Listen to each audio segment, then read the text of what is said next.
एक दिन राधा अपनी भैंस के लिए जंगल में चारा काटने जा रही थी। तभी पास के एक बरगद के पेड़ पर एक जादुई तोता बैठा था। उसने राधा को देखकर कहा, वाह, ये औरत कितनी मेहनती है। मैं कई सालों से देख रहा हूँ, ये हर सुबह जंगल आती है और अपने भैंस के लिए ताज़ा चारा काट कर ले जाती है। लेकिन एक भैंस कितना ही दूध दे, उससे तो बस इनके घर की खीर ही बनती होगी। फिर ये बेचते क्या होंगे? मैं एक जादुई तोता हूँ, क्यों ना मैं गाय बनकर इनके घर चला जाऊं। मेरे दूध को बेचकर ये अपनी जिंदगी आराम से जी सकेंगे। हाँ, ये ठीक रहेगा। ये औरत बहुत दयालु और नेक दिल भी लगती है। इतना कहकर तोता पेड़ से उतरा और एक सुनहरी चमक के साथ एक खूबसूरत गाय में बदल गया। फिर वो राधा के पास गया और बोला, हे दयालु औरत, इस जंगल में मेरा कोई नहीं है, मैं अकेली हूँ। क्या तुम मुझे अपने घर ले चलोगी? मैं तुम्हें बदले में ढेर सारा दूध दूंगी। राधा ने गाय की बात सुनकर आश्चर्य से कहा, ये क्या? मैं कोई सपना तो नहीं देख रही। ये गाय तो बोल रही है। पहले तुम बताओ, तुम बोल कैसे रही हो? मैंने तो आज तक कोई गाय इंसानी आवाज में बोलते नहीं देखी। दरअसल मैं एक जादुई गाय हूँ, इसलिए मैं इंसानों की तरह बोल सकती हूँ और उनकी बातें समझ सकती हूँ। मैं कह रही थी, मुझे अपने घर ले चलो। तुम मुझे सुबह शाम हरा भरा चारा देना और मैं तुम्हें ढेर सारा दूध दूंगी। उस दूध को बेचकर तुम अपनी जिंदगी आराम से चला सकोगी। एक भैंस से तुम्हारा गुजारा तो हो नहीं रहा। राधा ये सुनकर बहुत खुश हुई और बोली, अरे जादुई गाय, तुम सच कह रही हो। अगर ऐसा हुआ तो हमारी सारी मुश्किलें खत्म हो जाएंगी। ठीक है, तुम मेरे साथ चलो। राधा गाय को लेकर घर की ओर चल पड़ी। थोड़ी देर बाद राधा गाय के साथ घर पहुंची तो उसके पति मोहन ने आश्चर्य से पूछा, अरे राधा, तुम तो भैंस के लिए चारा काटने गई थी, फिर ये गाय कहाँ से ले आई तुम? मोहन, मैंने इसे कहीं से पकड़ा नहीं, ये मुझे जंगल में मिली। इसे बस थोड़ा सा चारा देना है और ये बदले में ढेर सारा दूध देगी। एक भैंस से हमारा गुजारा नहीं हो रहा था, अब इस गाय का दूध बेचकर हम अच्छे से जी सकेंगे। राधा, तुम सच कह रही हो। फिर तो तुमने बहुत अच्छा किया। हम आज से इस गाय का अच्छे से ध्यान रखेंगे। उस दिन से दोनों रोज जंगल से गाय के लिए हरा भरा चारा लाने लगे। दिन बीतते गए। कुछ समय बाद मोहन गांव के मुखिया के पास रोज दूध देने जाने लगा। एक दिन उसका पड़ोसी किशन ये सब देखकर सोचने लगा, अरे, इसके पास तो एक ही भैंस थी, फिर ये रोज बाल्टी भर भर के दूध कहाँ से ला रहा है? एक भैंस इतना दूध कैसी दे सकती है? जरूर कोई रहस्य है, मुझे जल्दी पता लगाना होगा। किशन अपनी पत्नी सरला को ये बात बताने घर गया। घर पहुंचकर बोला, सरला, तुम तो जानती हो कि मोहन के पास सिर्फ एक भैंस थी, फिर वो कहाँ से रोज बाल्टी भर भर के दूध बेच रहा है? हमें जल्दी पता लगाना होगा, वरना वो हमसे भी अमीर हो जाएगा। ये जी, अगर ऐसा है तो जाइए और जल्दी पता लगाइए। मैं ऐसा होता नहीं देख सकती। हाँ ठीक है, मैं अभी जा रहा हूँ। वो मोहन के घर पहुंचा और चुपके से सब देखने लगा। मोहन गाय से बातें कर रहा था, मेरी प्यारी गाय, और चारा खाएगी? मैं अभी लाता हूँ। नहीं मोहन, आज तुमने मुझे बहुत चारा खिला दिया, अब मैं और नहीं खा सकती। किशन गाय को बोलते हुए देखकर हैरान रह गया। अरे, ये गाय तो बोल रही है, ये कैसे हो सकता है? गाय भी इंसानों की तरह बोलती है। मोहन, आज मैं तुम्हें ढेर सारा दूध दूंगी।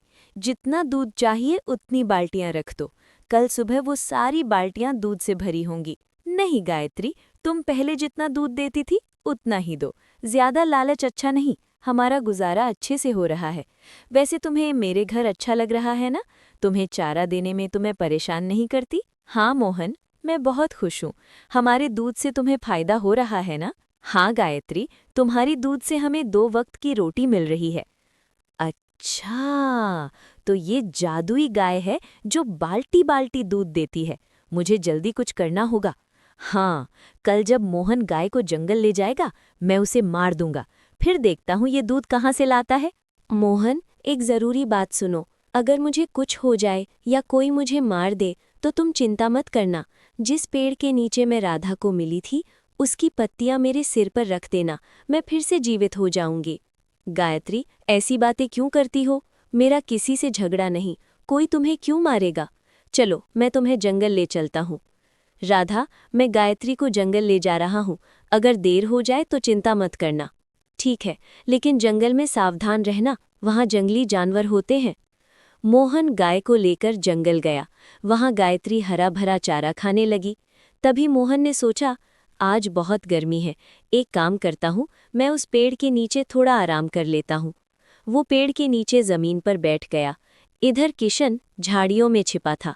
उसने सोचा, इस गाय को मारना ही पड़ेगा, ये मेरे रास्ते का कांटा है। तभी गायत्री जोर जोर से चिल्लाने लगी। मोहन नींद से जागा और बोला, अरे गायत्री को क्या हुआ, मुझे देखना चाहिए। वो गाय के पास पहुंचा और देखकर स्तब्ध रह गया। गायत्री मर चुकी थी। मोहन बहुत दुखी हुआ और उसकी आंखों से आंसू बहने लगे। हे भगवान, ये कैसे हो गया? मेरी गायत्री कैसे मर गई? अब मैं राधा को क्या जवाब दूंगा? मोहन उदास होकर घर लौटा। तभी राधा ने पूछा, मोहन क्या हुआ, तुम इतने दुखी क्यों हो, और गायत्री कहाँ है? राधा, मैं तुम्हें कैसे बताऊं, गायत्री अब नहीं रही, वो मर गई। ये क्या कह रहे हो? वो तो जंगल में चारा खाने गई थी। बताओ क्या हुआ?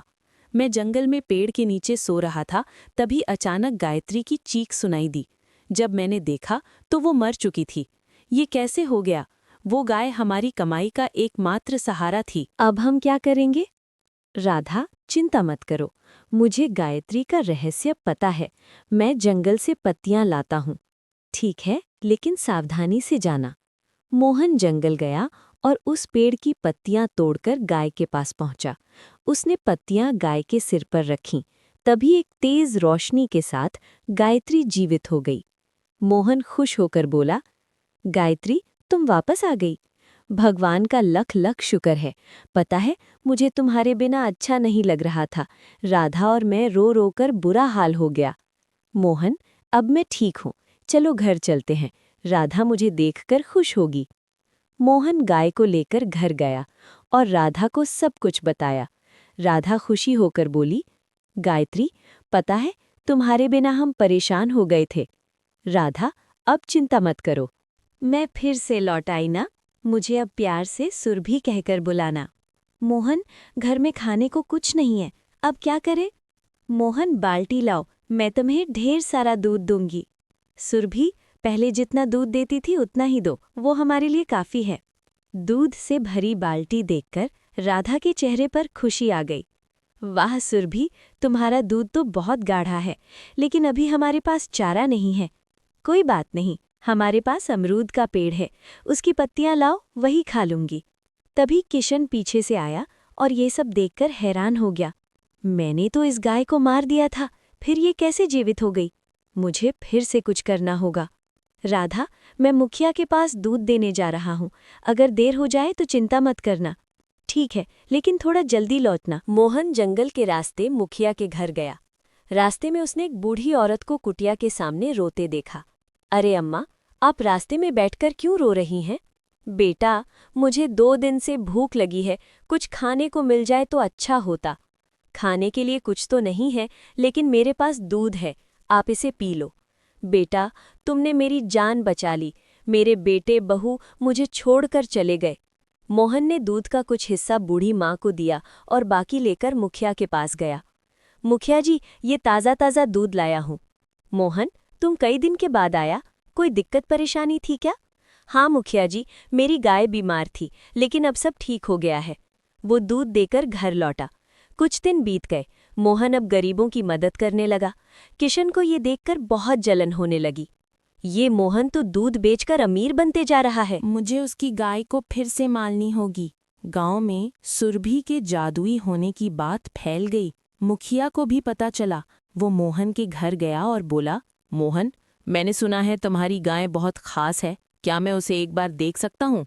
हाँ हाँ मुखिया जी, क्यों नहीं, आइए दिखा देता हूँ। वो मुखिया जी को गौशाला ले गया। मोहन, मुझे यकीन नहीं आ रहा है, क्या ये गाय मेरे सामने दूध दे सकती है? हाँ क्यों नहीं, देखिए। उसने एक बाल्टी रखी और बोला, सुरभि, मुखिया जी को अपनी शक्ति दिखाओ। एक सुनहरी रोशनी के साथ बाल्टी दूध से भर गई। मुखिया लालच में आ गया और बोला, मोहन, ये गाय मुझे दे दो, मैं तुम्हें बहुत सारा धन दूंगा। नहीं मुखिया जी, ये गाय मैं नहीं बेच सकता। मुखिया ने गाय को छूने की कोशिश की, लेकिन उसके हाथ जलने लगे। मोहन, ये मुखिया गरीबों को लूटता है, आज मैं इसे सबक सिखाऊंगी। मुझे माफ कर दो। मैं ये गाय नहीं लूंगा। मुखिया जी, आपने गरीबों की ज़मीन छीनी है, उन्हें वापस कर दीजिए और माफ़ी मांगिए। मुखिया को अपनी गलती का एहसास हुआ। उसने सबकी ज़मीन लौटाई और गरीबों की मदद शुरू की। मोहन, अब मेरा काम यहाँ पूरा हुआ। तुम अब खुशहाल हो। मैं किसी और गरीब की मदद करने जाऊंगी। सुरभि, तुमने हमारी ज़िंदगी बदल दी। ये एहसान ज़िंदगी भर नहीं भूलूंगी। सुरभि चली गई और मोहन और राधा खुशी खुशी रहने लगे।